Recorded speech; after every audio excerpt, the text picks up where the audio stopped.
welcome back to my channel. It's me, Lulu, ang inyong Lala Lulu. So for today's video, papakita ko sa inyo paano ko nagawa itong cake at gumamit ako ng steamer at oven toaster. O, diba? So ito na nga guys, mag-unboxing tayo nitong ating oven toaster na 9 liters. Yes, binili namin ito for toasting nga sa mga bread. Pero since naubusan nga ako ng gas at wala akong magamit kaya i-unbox na natin ito. Ayan, mura lang ang kuha ko dito, 650, ganyan.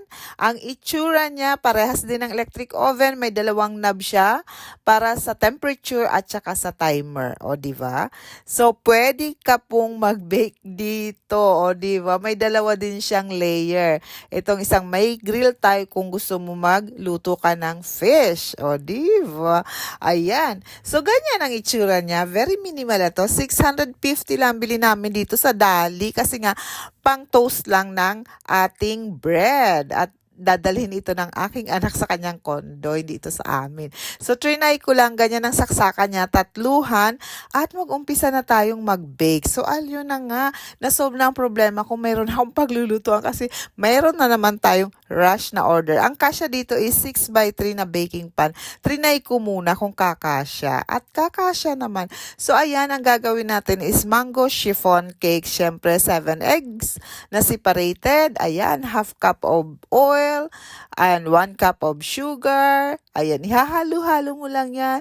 1 cup ng water at saka 2.5 cup of cake flour. Ganon. Tapos 1 tablespoon of baking powder and 1/2 teaspoon of salt. Halo-haluin nyo lang yan hanggang mag-incorporate siya. At yun na nga, 3 ang gagamitin ko doon na baking pan kasi nga gagamitin natin ang isa sa steamer.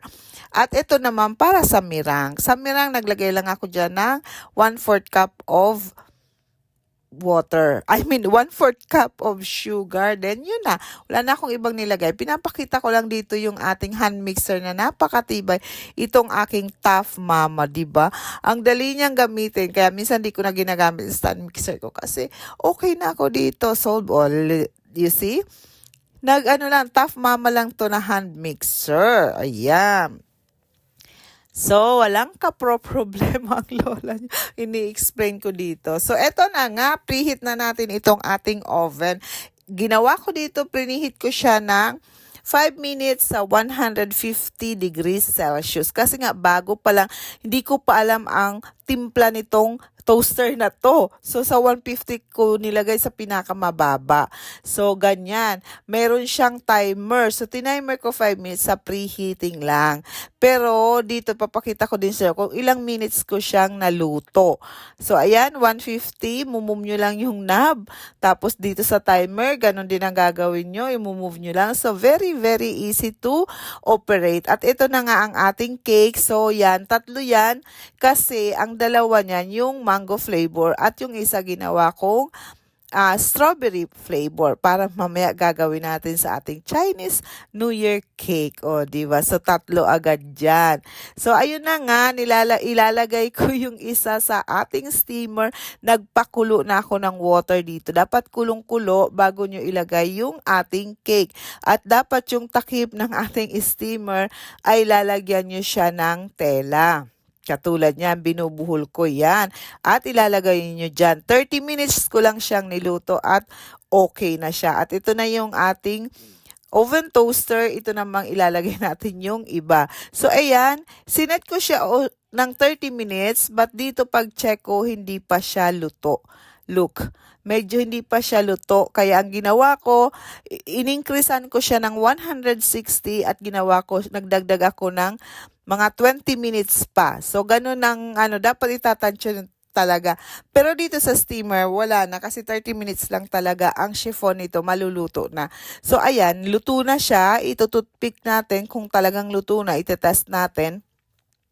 At ayan, lumabas naman siyang malinis, meaning luto na siya. At ganyan ang itsura pag steam ang cake. At ito na nga, luto na yung sa toaster natin. So, ganyan. Alin ang gusto nyo? Sa oven toaster or electric or dito sa steamer. Ayan. At mag-design na tayo ng ating cake for today's video. Ito ay magiging debut cake. Ayun na nga. Rush again.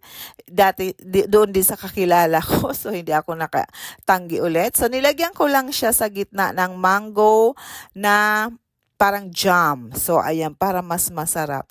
Naglalagay din ako ng yung toothpick sa gitna para hindi mag-slide. At ayan na nga, kinakram coating natin tuloy at pinapantay natin ang ating cake kasi minsan hindi mo hahabulin mo ang pagkapantay niya kasi minsan 'di ba hindi straight. So ang paggawa niya kailangan straight ang hawak mo sa smoother or dito sa ginagamit natin na pang smooth. At nagkulay lang nga ako ng kulay pink. Ayan, para naman may contrast. So, ganyan ang magiging kulay niya. So, parang may pink siya. So, ganon. Ayan, nakikita nyo, pantay na yung pagkakaano ng ating cake. So, maglilinis. At ginawa ko siyang parang wavy. O, ayan, nag-design ako. Wala namang kasing design talaga to. Kasi 500 pesos lang to, day. So, ayan na ang ating cake at lalagyan na natin ang ating mga dekorasyon. At yan nga, cake balls, iba't iba.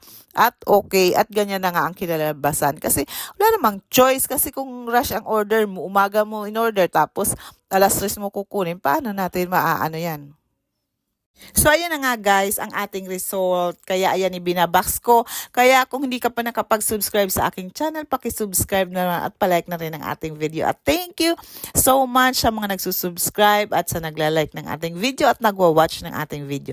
Time to deliver. So, yan guys, magdi-deliver na tayo. So, ito na yung cake ulit na ginawa natin.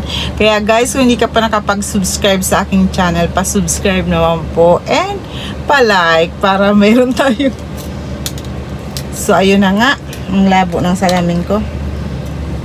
So, yun guys. Thank you for watching. So, magdi-deliver na tayo ng ating cake. Kung hindi ka pa nakapag-subscribe, please subscribe at pa-like na rin ang ating video. So, yun lang. Thank you so much for watching. Bye-bye!